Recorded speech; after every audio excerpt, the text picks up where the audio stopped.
Ya, vamos a partir entonces con esta parte, ¿cierto?, que nos quedó pendiente del manejo del trabajo parto, situándonos como matrona matrón de la unidad de prepartos. Vamos a partir entonces recordando algunos conceptos que nos van a ser necesarios para entender esta cápsula. Primero, el cuello uterino, ¿cierto? También lo vamos a escuchar nombrar como cervix, ¿ya? Vamos a hablar entonces que es una porción fibromuscular interior del útero, ¿cierto? Y que se va a proyectar dentro de la vagina. Su tamaño va a variar según la edad y el número de partos.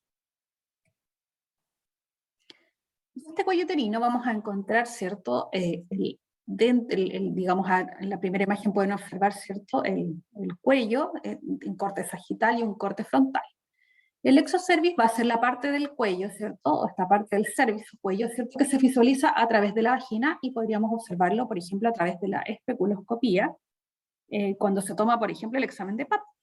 ¿Ya? Y tenemos también el endocervix, ¿cierto?, que no es visible en su gran parte porque se encuentra dentro del cervix formando este canal endocervical. De hecho, si se recuerdan que hablamos en algún momento del tapón mucoso, el tapón mucoso durante la gestación, ¿cierto?, se encuentra aquí a nivel del canal endocervical. Este cuello uterino, vamos a hablar, ¿cierto? Bueno, ahí podemos observar diferentes características. Si se fijan, este es el cuello uterino de una primípara y este es de una multípara, ¿cierto?, a su derecha. Y si se fijan, el cuello de la multípara tiene una forma distinta. Normalmente queda, digamos, de las gestaciones o de los partos anteriores, entreabierto. Por eso también van a escuchar hablar más de alguna vez de la dilatación de multípara, ¿cierto?, que es precisamente esta dilatación que no está, digamos, no marca una diferencia en relación a que en estado de reposo, ¿cierto?, se encuentra con la misma dilatación, ¿ya? Es diferente, ¿cierto?, cuando ya ha iniciado el trabajo de parto, pero en condiciones, digamos, uno examina a una usuaria al final de la gestación, podría examinar, encontrar un cuello largo, pero con dilatación de multípara pequeña, ¿cierto?, que puede ser 1, permeable un dedo, por ejemplo, o 1 centímetro. A diferencia, ¿cierto?, de la primípara, que es un cuello más largo, más puntiforme. Y en este cuello, ¿cierto?, cervix, vamos a encontrar dos orificios cervicales. Uno va a ser el orificio cervical interno, que va a delimitar este canal endocervical con el útero a nivel del istmo, ¿cierto?, que lo vimos anteriormente. Luego, ¿cierto?, por dentro de este cervix o cuello, ¿cierto?, va a estar el canal endocervical que se va a extender desde el orificio cervical externo hasta el orificio cervical interno y mide alrededor de unos 30-40 milímetros de diámetro. Y el orificio cervical externo o OCE va a ser el que está o el que vamos a palpar más externamente a través del tacto vaginal. Aquí se puede observar las diferencias entre una multípara. Si se fijan, el aspecto es de una hendidura transversal, por eso yo les hablaba que a veces se habla de dilatación de multípara, ya que al realizar el tacto vaginal e introducir los dedos podemos, digamos, ver que está esta hendidura, ¿cierto? Y que podríamos, si la tuviéramos que manifestar en centímetros, podría estar permeable. Hoy día en el fondo yo podría introducir, por ejemplo, un dedo o 1 centímetro del cuello. En cambio, en la nulípara el aspecto es diferente, la abertura es circular, es de poco diámetro y tiene una forma más puntiforme. Hay algunos conceptos, ¿cierto?, estas definiciones de la guía perinatal que es importante que tengan claros al inicio de esta clase. La inducción es la iniciación de las contracciones uterinas en una mujer embarazada que no está en fase de trabajo de parto, con el fin de lograr un parto vaginal. ¿Ya? Eso es importante entenderlo. En el caso de la inducción, la usuaria está, el útero está en reposo, ¿ya? Ella no inició trabajo parto en forma espontánea, por eso requirió esta hospitalización para iniciar las contracciones uterinas, ¿ya? Por diferentes causas que las vamos a ir viendo a medida que avanza la clase. La aceleración es la intensificación de las contracciones en una mujer embarazada que ya se encuentra en trabajo de parto, ¿ya? Con el objetivo de ayudar o ir avanzando o acortar los tiempos o etapas del parto, ¿ya? Y la conducción es una aceleración en conjunto acompañada con el uso de anestesia o analgesia peridural. Y otro concepto importante es hablar de maduración cervical. La maduración cervical, a medida que avanza la gestación, digamos, se produce en forma fisiológica, ¿cierto? En que este cuello, con estas contracciones de Braxton-Hicks, ¿cierto? Que van a ir apareciendo a partir de las 36 semanas, ¿cierto? Y que van a estar haciendo que este útero se contraiga aisladamente, pero todas estas pequeñas contracciones van a producir modificaciones a nivel del cuello cervical, que lo van a ablandar, lo van a borrar y finalmente lo van a preparar para cuando se inicie el trabajo. Pero en algunos casos, ¿cierto? Esto no pasa en forma natural, ya que no se inicia el trabajo de parto y no se inicia esta preparación, ¿ya? Y por lo tanto, a través de medios farmacológicos se va a realizar esta maduración cervical, ya con el objetivo, que fisiológicamente habría ocurrido, ¿cierto? De ablandar, borrar y dilatar el cervix y así aumentar la probabilidad de un parto vaginal, después, ¿cierto? Inducir después de esto el trabajo de parto. Importante, ¿cierto? Antes lo vimos también, que la aceleración oxitóxica se utiliza cuando existen algunas causas, por ejemplo, la hipodinamia, en que la dinámica uterina sea menor de 3 en 10 minutos en trabajo parto activo, se controlen 2 veces sucesivamente y no hay, digamos, no hay modificaciones a nivel del cuello uterino. Ya, eso es a través del tacto vaginal, ¿ya? Y también el caso que la dinámica uterina sea de baja intensidad en 2 controles sucesivos y que no se produzcan modificaciones en el descenso o la dilatación. Tienen que pensar que cuando hablamos, ¿cierto?, de hipodinamia, esto lo vamos a hablar en condiciones fisiológicas, como llega la usuaria y en condiciones fisiológicas, ¿cierto?, qué es lo que está pasando en relación a la dinámica uterina, ¿ya? Porque puede llegar una usuaria, por ejemplo, con 2 centímetros, pero puede tener, digamos, 2 centímetros, pero puede tener alguna alteración a nivel de la dinámica uterina que no le permite avanzar, ¿cierto?, en el tiempo. Como que no progresa el trabajo parto de manera más activa. Y ahí se hace necesario utilizar, ¿cierto?, la aceleración oxitóxica.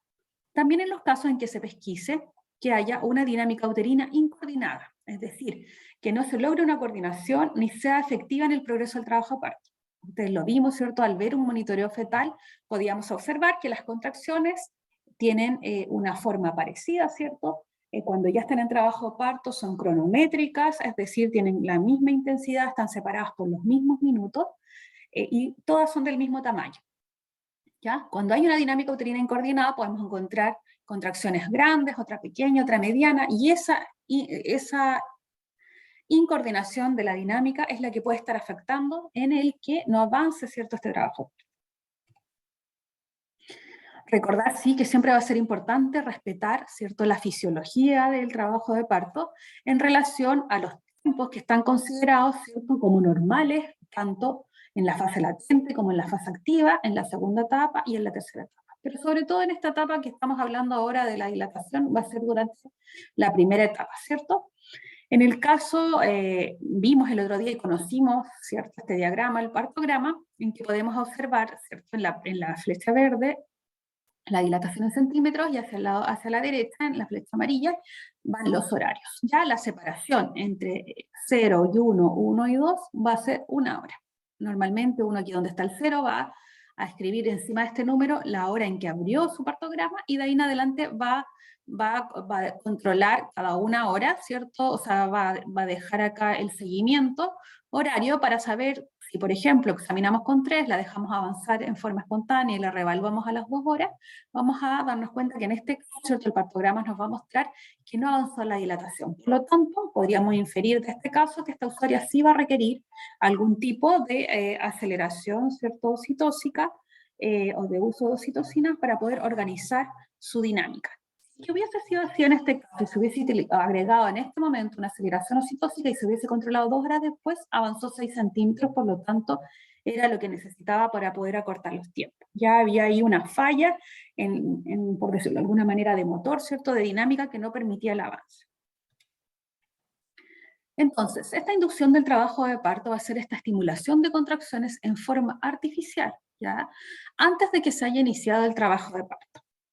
Importante, de acuerdo, ¿cierto?, a las guías perinatales y a los protocolos que hablan de la inducción siempre está indicada cuando hay un riesgo de continuar con el embarazo y eso va a exceder el riesgo asociado a la inducción del trabajo parto, ¿ya? Es decir, la decisión de una inducción es médica. Generalmente estas usuarias son usuarias que han estado en control en la atención primaria y derivadas al polialto riesgo, donde han continuado el resto de sus controles. Y ese equipo médico, ¿cierto? Y de la matrona de la unidad son los que van a decidir, de acuerdo a el caso clínico de esta usuaria, ¿cierto? La patología que presente, van a decidir la inducción, ¿cierto? El día que se va a hospitalizar y cuándo va a ser la interrupción. Entonces, por lo tanto, la indicación también debe ser convincente, necesaria, documentada y por sobre todo con el consentimiento de la mujer. Las inducciones son procesos largos que requieren que la usuaria, ¿cierto?, esté completamente informada del proceso para que sepa que van a ser largas las horas en que va a tener que esperar, ¿cierto?, con la opción de que sea un trabajo parto, pero las inducciones en general tienen hartas posibilidades de convertirse, ¿cierto?, en una cesárea. No está indicada cuando es solo para la conveniencia particular del médico o la mujer, es decir, no existen las inducciones programadas si es que no hay una patología de base, y importante que la realización debe ser previsada según la urgencia de la condición y la disponibilidad de los recursos. ¿Ya? Eso es importante. También ustedes van a ver cuando visiten el alto riesgo obstétrico que la decisión, ¿cierto?, de cuándo o qué día se va a iniciar la inducción de la usuaria, teniendo en cuenta que van a haber más gestantes en esta misma condición, va a ser priorizada. Es decir, la que tenga la patología, ¿cierto?, de alguna manera que está afectando a la gestación o a la usuaria o al feto de manera más compleja, es la que va a ir primero, y así sucesivamente se van a ir organizando. Normalmente hay cupos para inducción, por lo que hablábamos, les comenté recién, de que existe una alta posibilidad de que se transforme en un parto quirúrgico, por lo tanto, no pueden haber tantas inducciones porque el hospital o el pabellón, ¿cierto?, tiene que estar preparado en el caso de que esta inducción se convirtiera en un parto operatorio. Las causas que están definidas, ¿cierto?, para la inducción pueden estar divididas en causas maternas, en causas fetales o ovulares. Causas maternas van a ser patologías asociadas como la diabetes, la colestesia intrahepática del embarazo, el síndrome hipertensivo del embarazo, que son patologías que van a conocer a profundidad en la asignatura AMA 24, que es la que viene en el segundo semestre. También infecciones maternas graves. En las causas fetales vamos a encontrar la restricción del crecimiento intrauterino, cuando este feto se queda pequeño, en los embarazos prolongados, algún tipo de malformación que requiera la interrupción y que dé la posibilidad de tener una inducción. ¿Ya? Y la isoinmunización RH en el caso de las gestantes con RH negativo. Y también vamos a tener causas ovulares como la coriomionitis o la RPM después de las 34 semanas. Si bien es cierto, aquí hay algunos tipos de indicaciones, ustedes van a ver que también se pueden agregar otras, por eso insisto en que la decisión es médica y se debe evaluar el caso a caso. ¿Ya? ¿Por qué? Porque también pueden haber reacciones adversas una vez que la usuaria asume que va a, que va a aceptar, ¿cierto?, intentar una inducción para ver si tiene la posibilidad de ser un trabajo o parto. Ella tiene que saber que hay ciertas posibilidades. ¿Ya? ¿Por qué? Porque se van a utilizar fármacos que pueden aumentar, por ejemplo, en este caso, puede producir una hipertonía o una hiperdinamia, lo que va a significar, ¿cierto?, que tengamos que, lo vamos a ver más adelante, lo que habíamos conversado, realizar, ¿cierto?, una reanimación intrauterina, lateralizando a la usuaria, suspendiendo la infusión, proporcionando oxígeno y tocolíticos. ¿Ya? En algún minuto, si estas contracciones aumentan a más de 5 en 10 minutos y además se produce una bradicardia o descenso de los latidos del corazón, es necesario y se requiere ¿cierto?, una acción, ¿cierto?, de la matrona o matrón que está a cargo de la usuaria, y también, si es que no se recuperan los latidos, se puede convertir en una cesárea. Este aumento de las contracciones o aumento del tono uterino, ¿cierto?, ya ser una hipertonía que no relaje el útero o una hiperdinámica, aumente las contracciones sobre 5 en 10 minutos, también pueden tener como consecuencia tener la posibilidad de una rotura uterina o de una inercia uterina. No sé si lo recuerdan, pero es que el útero no responda a los medicamentos para retraerse después del parto, una hipoxia fetal, algún accidente de cordón que lo vimos, ¿cierto?, desgarros o laceraciones a nivel del cuello uterino, desprendimiento, agotamiento materno, sufrimiento fetal agudo, y digamos todas estas condiciones, ¿cierto?, pueden producirse, ¿cierto?, a consecuencia de una inducción. Y por último, la intoxicación acuosa, esto es debido al uso de la oxitocina, es una complicación que es poco frecuente, que se caracteriza por retención de agua con aparición de hiponatremia o hiposmolaridad en presencia de orina no diluida. Y los síntomas que aparecen en la usuaria pueden ir desde cefaleas inespecíficas a debilidad muscular, letargia, hiporreflexia, coma, y eso hace que en el fondo sea, que se convierta, digamos, en algo que requiere intervención, algo más grave. ¿Ya? Por lo tanto, el uso de medicamentos para la inducción, que vamos a ver, ahora ya vamos a conocer cuáles son, también pueden tener consecuencias a nivel del feto, ¿ya?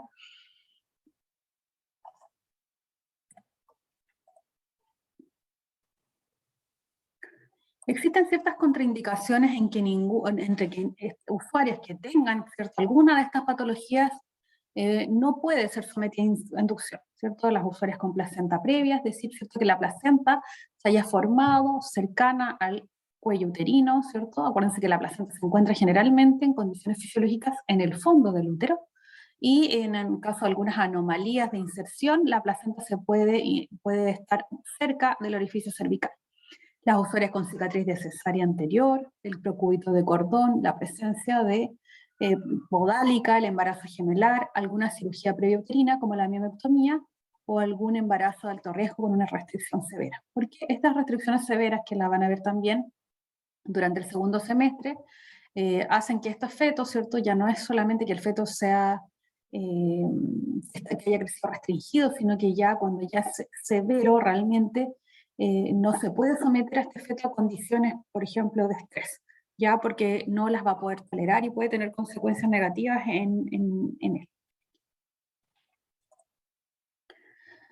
En cuanto a los métodos con los que se puede hacer una inducción, vamos a tener descritos algunos como métodos de inducción mecánicos, ¿cierto? Como la divulsión de membranas, en que a través de un tacto vaginal, ¿cierto?, se separan las membranas desde digamos, de la pared uterina, a través del tacto vaginal, ¿cierto? Y al separar, ¿cierto?, la bolsa, ¿cierto?, va a estar más prominente y va a permitir, ¿cierto?, que también se vaya digamos, que se produzcan, que se generen contracciones, va a estimular las contracciones. Y el otro va a ser la rotura artificial de membranas, pero como hablamos el otro día, ¿cierto?, este es distinto, porque durante el trabajo parto se hace una rotura artificial bajo ciertas condiciones básicas que vimos, que eran 4 centímetros de dilatación, ¿cierto?, y que la cefálica estuviera apoyada. Pero en este caso se hace, digamos, con dilataciones pequeñas, y es decisión médica y la debe realizar el médico porque se hace responsable también de eso. En este caso, ¿cierto?, se van a producir contracciones posteriores a la rotura artificial que van de alguna manera inducir este trabajo. La elección del método, ¿cierto?, insisto, es médica, pero va a depender de las condiciones obstétricas, que pueden ser favorables o desfavorables. Y esto tiene que ver, hablamos de condiciones obstétricas a nivel del cuello del útero. Dependiendo de las condiciones, si se va a utilizar, ¿cierto?, algunos medicamentos, o qué medicamento va a ser el que se va a utilizar, ¿ya? Y tenemos, ¿cierto?, que podría, dependiendo de las condiciones cervicales, voy a avanzar a esta primero para poder explicar esta parte, ¿cierto? Tenemos que se va a realizar un test, se va a realizar a través de un tacto vaginal, y se va a aplicar el test de Bishop. ¿Ya? El test de Bishop, ¿cierto?, nació en el año 64, el Bishop, ¿cierto?, que fue este médico, ideó una forma de valoración sistemática de las condiciones cervicales que se mantiene hasta ahora. ¿Qué hace este sistema? Se valora mediante el tacto vaginal y se evalúan las características cervicales: la dilatación, el borramiento, la consistencia, la posición del cuello y la altura de la presentación en la pelvis, y se asigna una puntuación de 0 a 3. La suma de la puntuación permite predecir el éxito de la inducción del parto, además de la elección para el método que se va a utilizar. Entonces acá tenemos, ¿cierto?, el índice del puntaje de Bishop, ¿cierto? Si se fijan hasta acá, van, digamos, las características que son las que Se les va a asignar el puntaje, la consistencia, vamos a encontrar firme, más o menos blando, blando, la posición posterior semicentral central, borramiento de 0 a 30, 30 a 50, 50 a 80 o mayor a 80, la dilatación sin dilatación 1 centímetro, 2 centímetros, más o menos 3 centímetros, y el apoyo cefálico en espinas menos 3, menos 2 a menos 1, 0 o mayor o igual a espinas más 1. Si se fijan en el 2 y el 3, ¿cierto? Son condiciones más, son mejores condiciones, podríamos decir, cervicales, ya que las características del cuello se asemejan al cuello que fisiológicamente debería tener una gestante al final del embarazo o al iniciar su trabajo.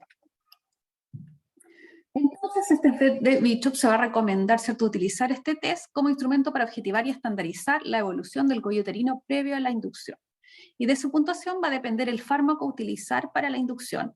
Y ahí se va a evaluar, ¿cierto?, si estamos hablando de que el cuello tiene condiciones favorables o desfavorables. Con respecto a la predicción del éxito del Bishop, ¿cierto?, si el Bishop es mayor a 7, existe, ¿cierto?, según la Sociedad Española de Ginecobstetricia, un éxito del 95%. Si las condiciones del Bishop son entre 4 y 6, el éxito sería de un 80-85%, y cuando no hay casi modificaciones, ¿cierto?, del cuello uterino, entonces menos 3, el éxito es de un 50%. Entonces, ahí, dependiendo del Bishop, ¿cierto?, se van a utilizar algunos de estos medicamentos que vamos a ir conociendo. Uno va a ser, ¿cierto?, vamos a hablar de las prostaglandinas, del misoprostol y de la dinoprostona, que ambos son prostaglandinas, y el otro medicamento a utilizar es la oxitocina, pero vamos a ver más adelante que va a depender del Bishop, las condiciones en que parta esta inducción. Bueno, un recordatorio, ¿cierto? Recuerden que también vamos a necesitar, si se fijan ahí, se evalúan a través de los planos de Lee, ¿cierto? Teniendo en cuenta que el occipucio, ¿cierto?, vértice o la parte más prominente de la cabeza fetal va a ser el punto de reparo de acuerdo a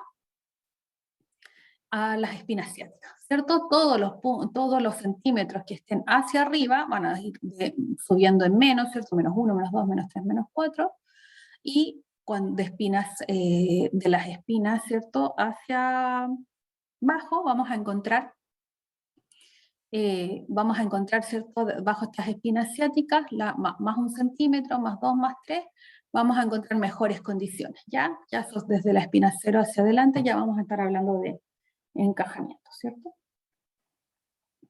Entonces, en el caso también la habíamos visto, ¿cierto?, que las estaciones de Lee son las que se ocupan más en las escuelas norteamericanas, y estos planos van perpendiculares, al canal del parto. Entonces aquí hay algunas diferencias, ya las vimos con respecto a los planos de Hodge y Lee, era solo para recordar. Y de acuerdo entonces a este visto, por ejemplo, en este ejercicio, ¿cierto?, tenemos que el cuello, al describirlo, nos quedó que es un cuello, aquí dice vulva amplia, vagina amplia, cuello semicentral, blando, 80% barrado, permeable un dedo, membranas íntegras, presentación cefálica. Al, ¿cierto?, completar, ¿cierto?, este diagrama y adjuntarle los puntos que corresponden dependiendo cada condición que se evaluó, la respuesta es 6 puntos, ¿cierto? Eso es lo que va a permitir decidir como la elección del método. Cuando existen condiciones obstétricas desfavorables, es decir, que hay un cuello que no tiene modificaciones con un Bishop menor o igual a 6, como el del esquema que vimos ahora en el ejercicio, ¿cierto? El método a elegir va a ser la inducción con prostaglandinas. Hablamos anteriormente de la maduración cervical, es decir, de que estos cuellos, al no tener muchas modificaciones que se requieren, ¿cierto?, para tener éxito en esta inducción y además para poder iniciar un trabajo de parto, requieren primero que exista una maduración cervical, es decir, que este cuello se vaya borrando, acortando y dilatando, que fue el trabajo que de alguna manera fisiológicamente no hizo esta usuaria, ya que acuérdense que la inducción parte sin trabajo de parto. Para que se pueda utilizar el misoprostol, se considera un cuello inmaduro con un Bishop menor o igual a 6, debe estar la presentación cefálica y además el médico debe tener una ecografía donde el tamaño fetal estimado sea el adecuado. ¿Cómo se usa? El comprimido de misoprostol son 200 microgramos y la dosis utilizada son 50 microgramos en fondo de saco vaginal o fondo saco posterior, como dice acá. ¿Ya? Entonces, esta pastilla, que es un comprimido, ¿cierto?, hexagonal, ¿cierto?, se divide en 4 y uno de estos trocitos a través del tacto vaginal, se coloca entre los dedos y finalmente a través del tacto vaginal uno lo posiciona en el fondo del saco, ¿ya? Y ahí lo deja. La usuaria deberá, ¿cierto?, hacer reposo por 1 hora antes de volver a levantarse, pero esta pastillita comienza a deshacerse y a la hora ya, al empezar a absorberse por la mucosa, ¿cierto?, a través de la mucosa, va a empezar a producir contracciones. Pero van a ser contracciones pequeñas primero, de baja intensidad, pero que van a empezar, ¿cierto?, a hacer este trabajo de madurar este cuello y prepararlo para poder ir avanzando, ¿cierto?, o que se desencadene el trabajo. ¿Cuál va a ser el rol de la matrona en la inducción con misotrol? Primero, la vigilancia materno-fetal de los latidos, la dinámica y el flujo vaginal con monitoreo fetal intermitente. Y frente a cualquier alteración detectada, se debe solicitar la evaluación médica. Una de las características que tiene el misotrol, ¿cierto?, es que, por lo que les comenté, es, ¿cierto?, y ustedes se pueden imaginar, es un comprimido que va dentro de la vagina, al fondo saco vaginal, y va a empezar a deshacerse. No puedo, es distinto el misotrol una vez que ya, no es como que yo pueda introducir las manos, sacar el misotrol y se acaben las contracciones. Ya a diferencia de la oxitocina, que si yo la corto, cierro el paso de la oxitocina, ya a los 3 minutos ya no tengo, o sea, cesan las contracciones de oxitocina o empiezan a disminuir, pero en el misotrol no. Por lo tanto, hay que estar atentos, ¿cierto? Si aparece una hipertonía, que es un aumento del tono de la contracción uterina, que se mantenga por más de 120 segundos o que aparezcan más de 5 contracciones en 10 minutos. ¿Ya? Cualquiera de esas dos condiciones son riesgos que presenta el misotrol, por lo tanto hay que estar atenta a esta detección. Y el control de latidos, dinámica y flujo genital de manera frecuente, es decir, de acuerdo a los protocolos de cada unidad, en promedio van cada 15 a 30 minutos. Ya, por lo tanto, se va controlando y frente a cualquier alteración es importante informar. En el caso de hipertonía, en aumento de tono, vimos, ¿cierto?, anteriormente que se debe realizar una reanimación intrauterina lateralizando la usuaria para mejorar el flujo, ¿cierto?, la hidratación con suero Ringer o suero fisiológico a chorro, oxígeno y considerar el uso de tocolíticos. Acuérdense que yo ahora estamos hablando, por ejemplo, hablamos anteriormente de la oxitocina es un útero tónico que produce contracciones y los tocolíticos hacen el efecto contrario, frenan las contracciones. En el caso de que se encuentren en la unidad es importante porque las inducciones pueden partir en el alto riesgo y luego ser trasladadas al preparto, o en otros casos partir en el preparto. Va a depender de las condiciones de la usuaria, ¿cierto? Y de la indicación médica que tenga con respecto a eso y de los protocolos hospitalarios que pueden ser distintos de un lugar a otro. ¿Ya? Si está en preparto, hay que solicitar evaluación médica inmediata, y si está en el alto riesgo, hay que informar al médico y trasladar de inmediato a la unidad de prepartos. Otra prostaglandina que se está usando en algunos hospitales del país, por eso se las puse acá, es la dinoprostona. ¿Ya? La dinoprostona es una prostaglandina que se coloca también a través del tacto vaginal y viene en dos tipos de presentaciones. En un gel, en que se colocan 1 o 2 miligramos en el fondo del saco, y un óvulo vaginal de 10 miligramos que se coloca en el fondo del saco. ¿Ya? Y la liberación de, digamos, este óvulo, ¿cierto?, se coloca a través del tacto vaginal, como sale acá, ¿cierto?, y después se posiciona de tal manera de lateralizarlo para que quede de esta manera a nivel del cuello. ¿Ya? Y si se fijan, en el caso del óvulo, este óvulo tiene acá una guía o una tirita, ¿cierto?, que permite poder retirarlo en el caso de que generara algún tipo de hipertonía o, digamos, a nivel del útero. Ok, nos bajarán los latidos, ¿cierto? Importante que es efectivo y seguro en lograr maduración cervical, disminuye el tiempo de inducción e inicio del trabajo parto, disminuye el indicador cesárea a consecuencia de lo mismo. Importante que requiere una dosis única, facilidad de administración, es fácil de remover, por lo que hablamos, ¿cierto?, porque tiene esta guía, a diferencia del misotrol, es de lenta liberación y fácil extracción, y permite una deambulación entre 20 a 30 minutos después de la inserción. Y la hiperestimulación uterina es en escasas ocasiones. Entonces tiene hartos más beneficios, por ejemplo, que el misotrol. Ahora, esta diferencia, el misotrol, ¿cuál es la dosis máxima? Le ya van a encontrar que cosas son un comprimido de cada 24 horas, es decir, entre cada 6 a 8 horas podría indicarse un cuarto de misotrol. ¿Ya? Pero eso va a variar de un protocolo a otro, pero no va a ser antes de las 6 horas. En general, en algunos hospitales la están colocando en promedio cada 8 horas. Ya, es decir, cada 8 horas se reevalúa a ver si sigue con misoprostol o no, o ya avanzó como para poder trasladarla al preparto y poder iniciar o complementar, ¿cierto?, con la oxitocina. Entonces, ahora hablamos, ¿cierto? Hablábamos que en el caso de las condiciones desfavorables van a ver ustedes que se usa prostaglandina. Pero en el caso de las condiciones que sean favorables y que el cuello sea maduro con un bicho mayor o igual a 7, es decir, que tenga condiciones como del final de la gestación o del pródromo, inicio de trabajo o parto también, centrado, blando, borrado 50, dilatación 2 centímetros cefálica apoyada, con estas condiciones mínimas, es más o menos, ¿cierto? Aplicando el bicho nos daría un número igual a 7, ¿cierto? También, ¿cierto? Igual que anteriormente, debe estar la presentación cefálica y debe tener un tamaño fetal estimado adecuado a través de la ecografía. Y en estos casos, ¿cierto? Como el cuello ya hay dilatación, si se fijan acá hay 2 centímetros, aquí en este caso, dadas las condiciones del cuello, se podría utilizar o hacer una inducción oxitóxica como la mejor opción para esta usuaria. ¿Ya? La preparación, la vimos anteriormente también, pero se diluye una ampolla en 500 ml de suero fisiológico o glucosado al 5%, excepto en gestantes con diabetes, ¿cierto? Y vamos a ver, ¿cierto?, que se va a iniciar, eso es lo más importante, con 2 miliunidades, se aumenta cada 20-30 minutos de acuerdo a la dinámica uterina de cada usuaria, hasta que se logre una dinámica uterina adecuada de 3 a 5 contracciones. En realidad lo máximo que podemos esperar es tener 5 contracciones. Yo puedo seguir aumentando la oxitocina, pero no puedo pasarme más allá. Comencé con 2 miliunidades y ya con 2 miliunidades logré las 5 contracciones, yo no debo seguir avanzando en el aumento, ¿ya? Pero si no la he logrado, cada 30 minutos voy a ir controlando, que es el promedio que más o menos, de acuerdo a las guías, ¿cierto?, que se rigen los protocolos chilenos, de los hospitales chilenos, se va a ir avanzando o aumentando cada 30 minutos de acuerdo a la dinámica. Por lo tanto, también en la oxitocina, el control de la dinámica, latidos y flujo va a ser también riguroso, ¿cierto?, y sistemático.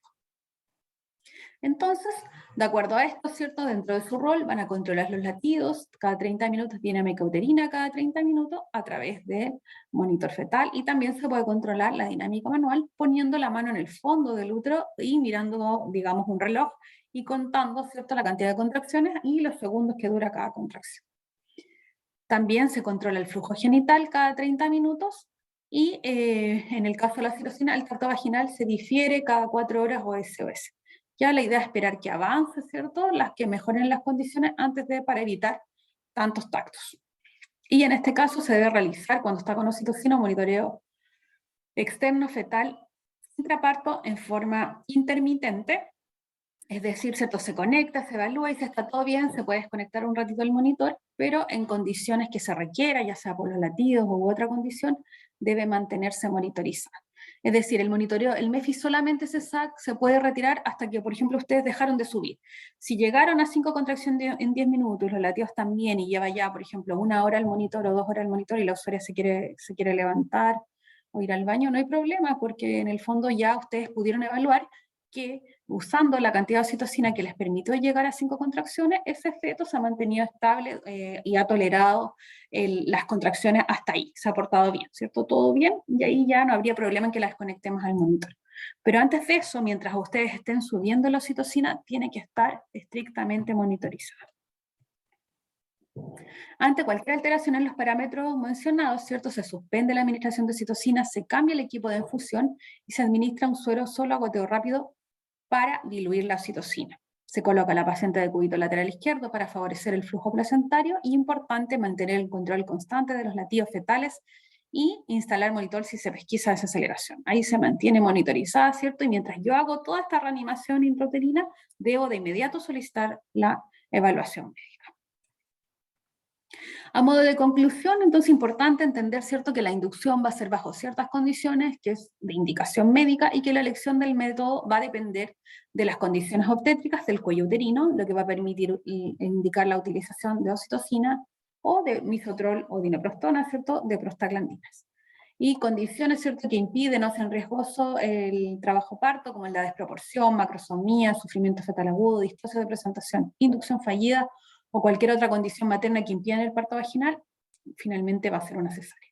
Es decir, la inducción es una prueba de trabajo parto en algunos casos para ver, ¿cierto?, si se va a iniciar o no este trabajo parto.